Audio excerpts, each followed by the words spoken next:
amigos. Eu sou Natalina Gnoni, consteladora sistêmica familiar, e hoje no nosso programa Constelações Familiares eu estou trazendo uma convidada que é uma pessoa que eu tenho muito carinho e muito especial.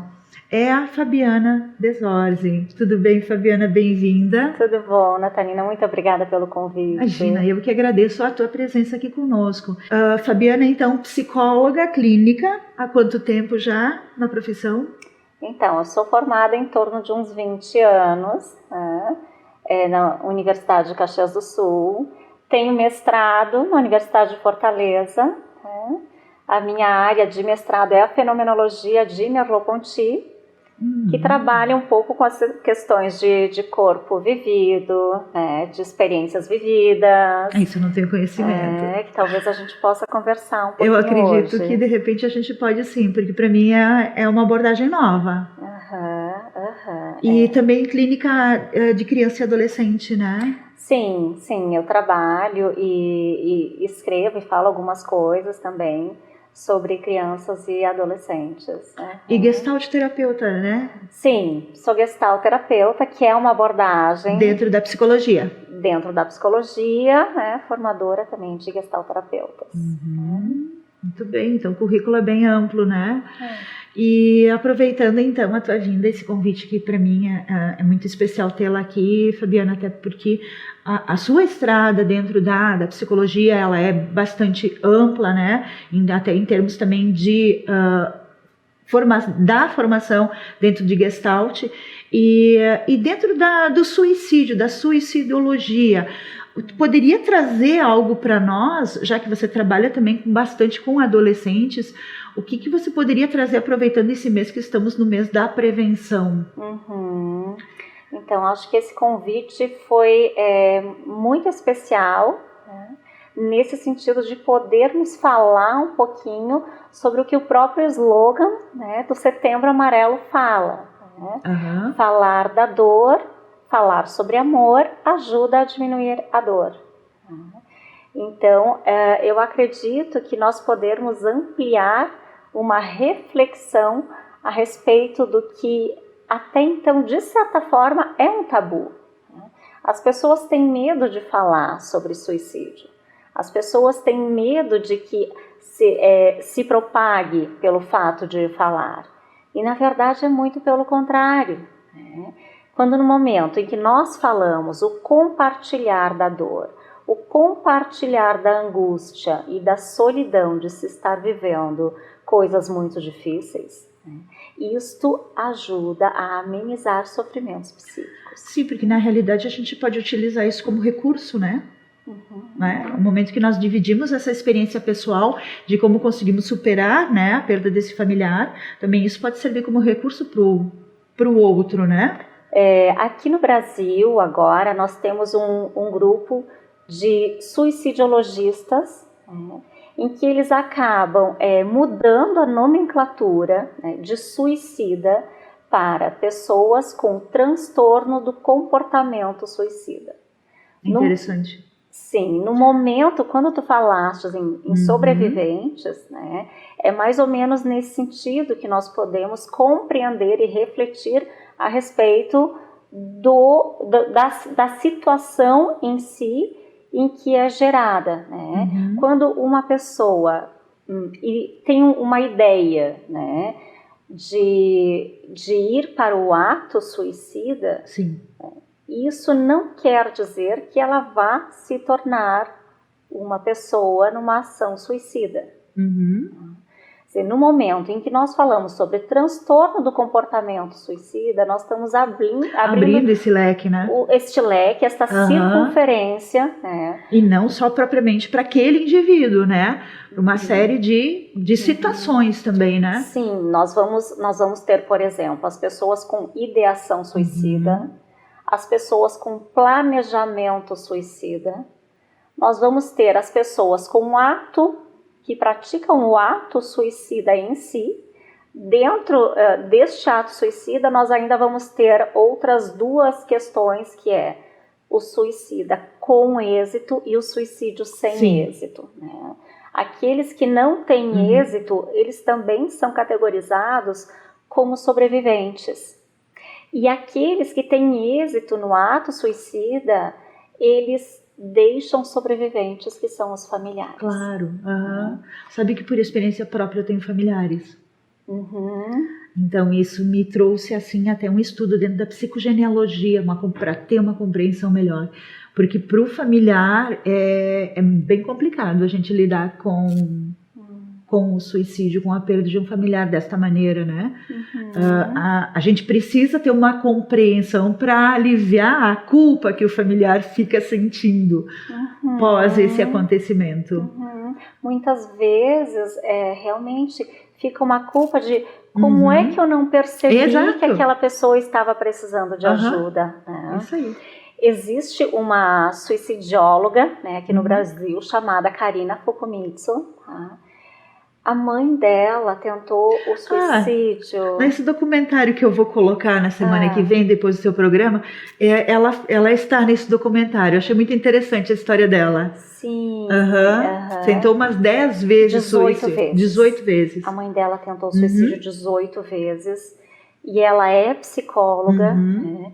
E então ela acabou desenvolvendo um trabalho com os sobreviventes, com os filhos, né, destas pessoas que praticaram. Isso, é o que ela conta nesse documentário, achei muito interessante. Por isso estou trazendo aqui num outro programa para as pessoas poderem olhar para isso, né, e verem que, nossa, isso está tão próximo.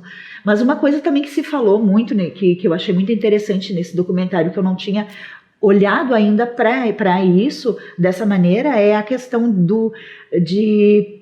como você falou, né, é pouco divulgado, mas é pouco divulgado entre pessoas comuns. Quando alguém comete suicídio e é uma pessoa comum, a mídia não fala, as pessoas da família mesmo escondem, por vergonha, por culpa, porque é assombrador, né? Para algumas pessoas é assombrador. Mas quando é alguém que está na mídia, eles chegam a romantizar o ato. Existem estatísticas quanto assim, um número maior de homens ou mulheres que buscam o suicídio? Existe um número muito disparado, né, de homens que conseguem o êxito no ato suicida do que propriamente as mulheres. Interessante. Sim, normalmente. Porque os métodos que eles usam talvez sejam os métodos mais agressivos, até pela questão da masculinidade? Sim, eu acredito que sim, que seja por essa questão potencializadora da própria energia agressiva natural do homem. Né? Sim. Existe uma tentativa maior entre as mulheres, mas o êxito está entre os homens. Né? Em pessoas idosas, isso mais ou menos se equilibra, tá? Mas na faixa etária adulta, os homens, em disparado, eles têm um índice muito mais elevado de êxito. E dentro já que estamos falando em idades, idade adulta, adolescentes e idosos, o que tem mais peso, o que pesa mais? Hoje, no Brasil, nós temos uma crescente muito preocupante de jovens entre 14 e 19 anos, que está crescendo de forma desenfreada.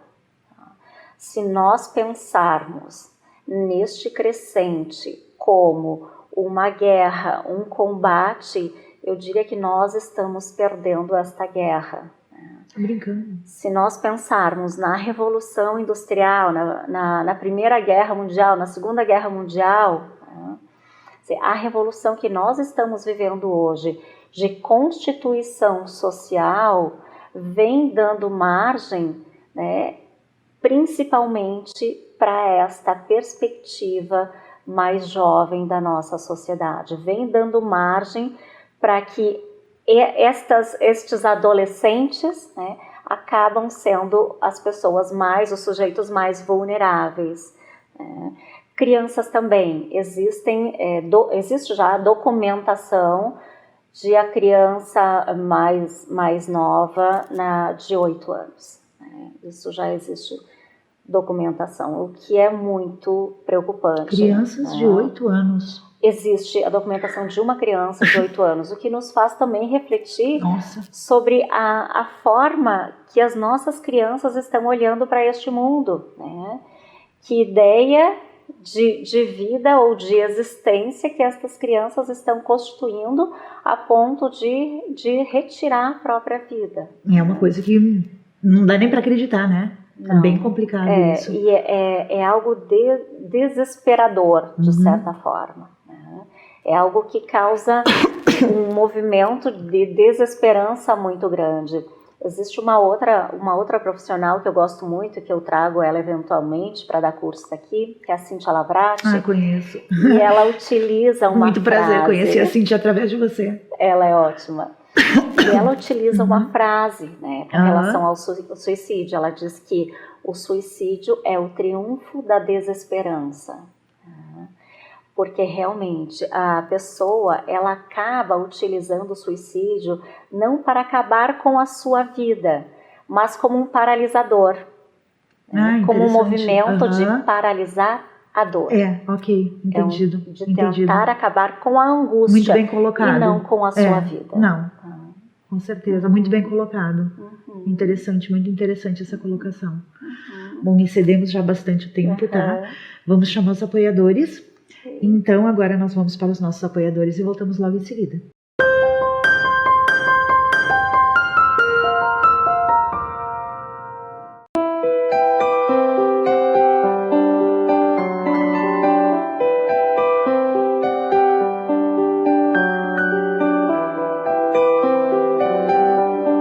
O Espaço Integrar está localizado na Praça da Bandeira, em São Pelegrino, Caxias do Sul. Tem como serviços oferecidos aos seus clientes constelação sistêmica familiar, psicogenealogia e análise transgeracional, biodecodificação, liberação de traumas, sintegética, medicina da integração, reiki e barras de acesso.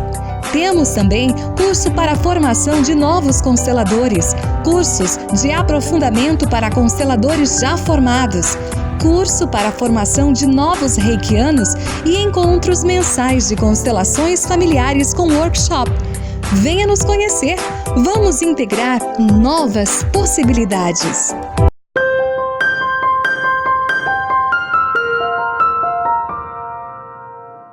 Voltamos então com o programa Constelações Sistêmica Familiar, hoje trazendo uma convidada muito especial que é a Fabiana Desorzi. Então, Fabiana, estávamos falando lá, dando continuidade ao bloco anterior, né? Você estava me falando de que há então já casos de crianças de 8 anos. Sim. Que complicado isso. E vínhamos falando, né, sobre a questão quando vínhamos para cá, né, sobre essa questão do indivíduo ser tão cobrado também, né, diante da mídia, diante dos colegas, da sociedade. Sim, E quando nós falamos em revolução no bloco anterior, né, essa revolução e exposição midiática nos coloca em situações muitas vezes de comparação, né? De muitas vezes colocações em redes sociais de que todo mundo é feliz, de que todo mundo tem que ser bonito. Sim, temos obrigação de ficar enquadrados nesse perfil. De que todo mundo tem que ser magro ou não, né? Hoje não basta mais ser magro, tem que ser magro e sarado, né? Todo mundo... Nem fala isso, né? Porque eu tô fora de padrão aqui hoje. Então, eu acho muito legal tu estar trazendo isso. Sim. Porque o que é o projeto de ser, né, que a mídia coloca e que a mídia vende, em que as pessoas precisam se encaixar. Né? De que forma as pessoas podem constituir o seu ser, né, dentro da expectativa do outro, do desejo do outro. Acaba se construir para ser aceito pelo outro. Isso, em prol de uma expectativa do outro que é criado por uma mídia que não é verdadeira, uma mídia mentirosa, porque ninguém é feliz o tempo inteiro.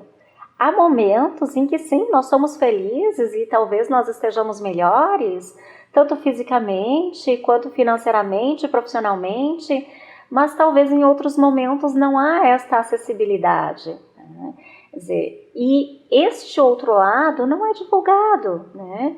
Ninguém vê em redes sociais quando a pessoa está se sentindo triste. Ah, não. Isso não é divulgado, né? Insucessos, né? Nada disso é divulgado. Então, há uma militância, né, em prol de que todo mundo tem que ser perfeito, todo mundo tem que ser muito bem sucedido, e isso gera uma pressão muito grande. Uma angústia muito grande. E uma coisa que agora você me traz e que me chama a atenção, né, é que assim, que algumas pessoas, no seu limite de desespero, colocam nas mídias. Né, Fabiana, você também, eu acho que já deve ter observado. Quando eu estou num limite, que precisando de uma ajuda, então eu vou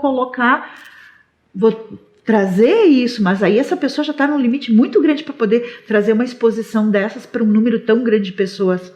Acho que é mais ou menos por aí, né? Quando há um sofrimento emocional, psíquico agudo, quando a pessoa não sabe mais para onde pedir ajuda, que ela precisa expor isso, né? De desespero, ela acaba realmente se colocando. E muitas vezes como uma carta de despedida. Sim. E muitas vezes como uma mensagem que nem sempre é tão direta, mas como é uma forma de despedida também. Né? Quer dizer, muitas vezes o ato suicida é a única saída que a pessoa vê para aliviar a sua angústia, a sua dor. Né? Sim. E é algum lugar de solidão muito grande. No momento em que a pessoa não se vê enquadrada dentro do que aquilo que as pessoas esperam, ela acaba se sentindo diferente de todo mundo, ela acaba se isolando das pessoas, né? E o quanto nós conseguimos nos dar conta das pessoas próximas a nós que talvez estejam passando por isso. Sim, com certeza. E ele é um ato totalmente solitário. É interessante, né, a gente olhar para isso, porque em todos os outros momentos da nossa vida, inclusive em os momentos comuns da nossa morte, né, nós estamos aqui nos relacionando com pessoas, né? Sim. E o ato suicida, ele é totalmente solitário. Pois é. Mas talvez... Não há um compartilhamento, não um pedido de ajuda, não há um compartilhamento com nada. Talvez o que nós possamos olhar é qual é a qualidade das relações e dos vínculos que nós estamos vivendo hoje. Né? Quer dizer, há muitas formas, né, de se relacionar. Quando eu falo em revolução virtual, eu não quero só olhar para o lado negativo. Existe o lado do positivo quando a pessoa consegue ampliar as suas redes de contato, né? Mas também quando consegue ter um contato mais próximo, além dos contatos virtuais, além daquela tela. O quanto me facilita, né? Sim. Mas o quanto também algumas pessoas acabam, por um movimento fóbico, se escondendo atrás disso e, de certa forma, se isolando ainda mais. Então, hoje, nós poderíamos olhar, talvez refletir sobre isso, o quanto a questão midiática pode estar contribuindo para um isolamento ainda maior. Sim, porque até essa exposição, de uma certa forma, é um isolamento, porque a pessoa não pode expor o que ela é. Não pode. Ela não pode expor uma realidade da personalidade ou da própria alma, né? Do estado anímico dela, porque aí ela poderia não ser aceita dentro daquele grupo social, dentro daquele enquadramento, né? Mediático, como você falou.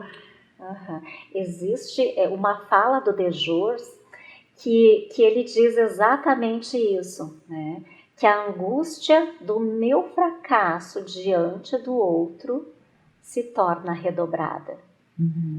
Porque como se eu não bastasse eu ter que dar conta de algo que eu não consegui, como um projeto que eu precisava, eu ainda tenho que dar conta do que o outro estava esperando. Sim, da expectativa. Não que uma causa em específica seja geradora de suicídio, mas é toda uma caminhada, é toda uma existência que às vezes uma única situação vai ser a gota para aquilo que vai levar a pessoa ao suicídio. E nisso, né, Fabiana, a Gestalt é fantástica, né? Sim. Porque a Gestalt traz essa questão da imperfeição, de nos permitirmos ser imperfeitos, de uma forma tão leve, tão bonita, que é muito gostoso a gente poder olhar para o outro e olhar para nós mesmos e reconhecermos que todos somos imperfeitos aqui e que é possível convivermos da mesma forma, né? Exatamente. Eu acho que a Gestalt tem esse lado positivo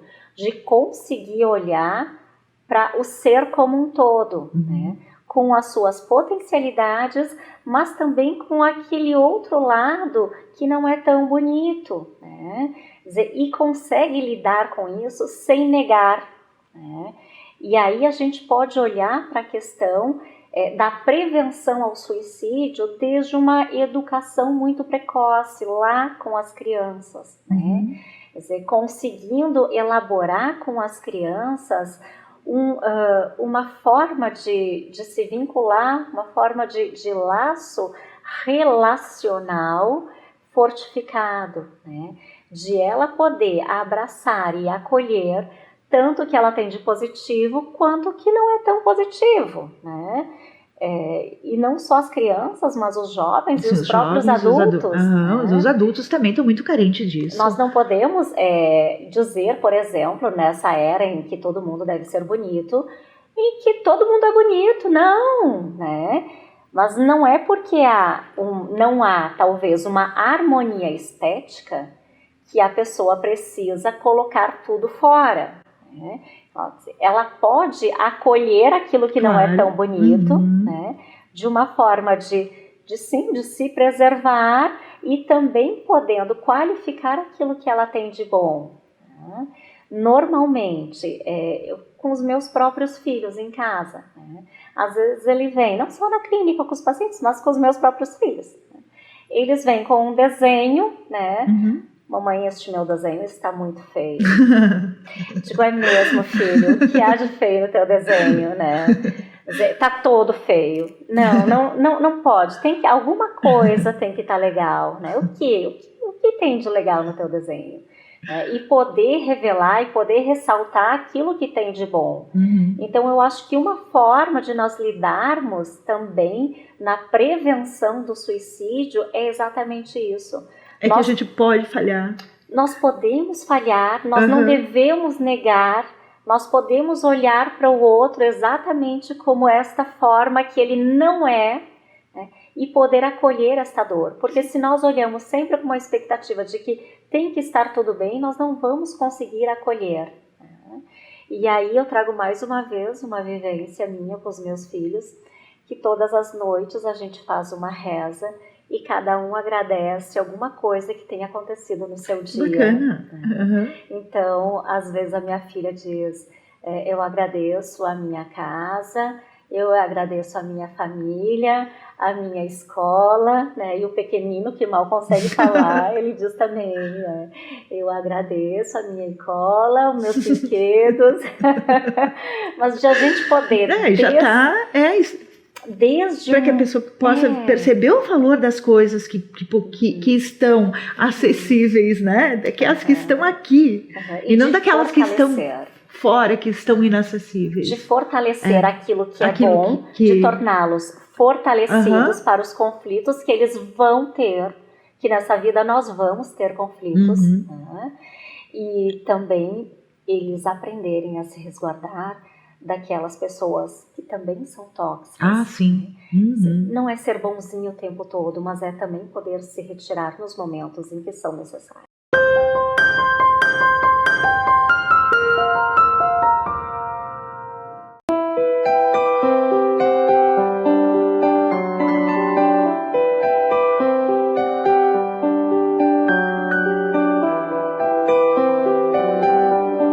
O Espaço Integrar está localizado na Praça da Bandeira, em São Pelegrino, Caxias do Sul. Tem como serviços oferecidos aos seus clientes constelação sistêmica familiar, psicogenealogia e análise transgeracional, biodecodificação, liberação de traumas, simpegética, medicina da integração, Reiki e barras de acesso.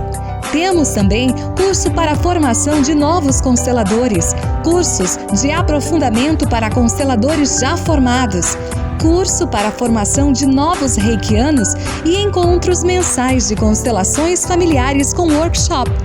Venha nos conhecer, vamos integrar novas possibilidades. Voltamos então com o programa Constelações Sistêmicas Familiares, hoje trazendo a queridíssima Fabiana Desorzi. Fabiana, nós estamos no último bloco e ele é bastante curtinho, daí eu gostaria que você ficasse nos trouxesse o que mais importante é. Eu sei que é muito pouco tempo, né, para a gente falar de um assunto tão amplo, né, mas o que seria mais importante nesses últimos 4 minutos que nós temos de tempo? Talvez a gente possa pensar no suicídio como um sintoma, como algo que denota que algo não está bem, assim como a febre. A febre é um elemento que denota que o organismo está sem imunidade, de que há um atravessamento na imunidade daquela pessoa e surge a febre. Então, a tentativa ou o ato suicida em si também é isso. E que nós possamos pensar em fortalecer a imunidade emocional das pessoas desde muito cedo como prevenção. Mas quando não há esta possibilidade, desde o início, na pessoa que planeja ou que tem uma ideação suicida, que nós podemos compreender com ela o que é que nesta angústia ela está precisando expressar. De que forma nós podemos retirar aquilo que ela não quer mais viver, aquilo que ela não está dando conta. Porque é uma parte, não é um todo. Não é um todo. Porque essa pessoa, no convívio dela com os familiares ou com qualquer outra pessoa com quem ela conviva, ela tem momentos felizes. É lógico que para ela chegar a esse ato, ela está realmente num extremo muito grande, né, de dor e sofrimento. Sim. Mas não é 100%, né, Fabiana? Quando chega a este ponto, acaba sendo, porque o suicídio, a pessoa vê o suicídio como a única saída de paralisar esta dor, como este paralisador. Então é isso que nós precisamos. A tentativa de suicídio é uma emergência psiquiátrica. Sim, com certeza, isso sem dúvida nenhuma, né? Nós precisamos acolher esta pessoa e tentar tem que ter uma interação medicamentosa, né? Muitas vezes sim, muitas vezes é preciso de uma intervenção medicamentosa para que esta pessoa até consiga sair do ar, para conseguir rever algumas coisas e de que forma nós podemos acolher. Muitas vezes perguntar para esta pessoa de que forma eu posso te ajudar, antes que ela chegue neste movimento extremo de descompromisso, não com a sua vida, mas com o seu projeto de ser. Isso aí. Fabiana, bem que a gente poderia ficar um pouco mais, né? Porque ainda teríamos muito mais o que falarmos, né? Mas realmente o tempo é curtinho para nós aqui. E eu vou pedir então que você fique com as considerações finais para que a gente possa encerrar esse programa. Que o assunto não é tão agradável, né? Mas é importante, é muito importante. Então que nós possamos quebrar o silêncio, que nós podemos, quando cumprimentar alguém, realmente estar interessado em saber como esta pessoa está. Que um oi, tudo bem, seja verdadeiramente saber como esta pessoa está. E que do outro lado, quando a pessoa diz sim, tudo bem, é que ela também possa estar verdadeiramente se colocando sem a expectativa do outro.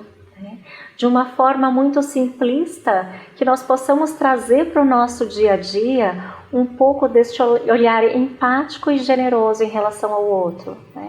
Porque não é só do campo da psicologia nem da psiquiatria.